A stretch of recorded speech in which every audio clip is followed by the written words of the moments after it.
Hello everyone, welcome to my channel. In this video, we are going to solve this fun math challenge, that is 9 divided 1 times bracket 9 multiply 1. So let's start with today's video solution.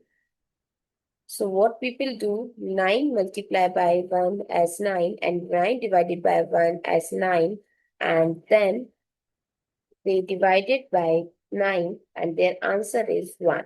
What do you think? It's correct or incorrect? It's incorrect. Yes. When an expression like this, you have given multiple operation, then always go for PEMDAS rule. As per this rule, first solve the parenthesis, then exponent, then multiplication, division, both have same parity. Similarly, addition and subtraction.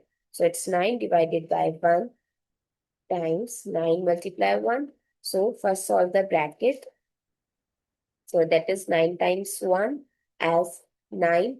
Now but we'll solve from left to right because multiplication and division both have same parity. So 9 divided by 1 as 9 and 9 times 9 is 81. So what is the correct answer? 81.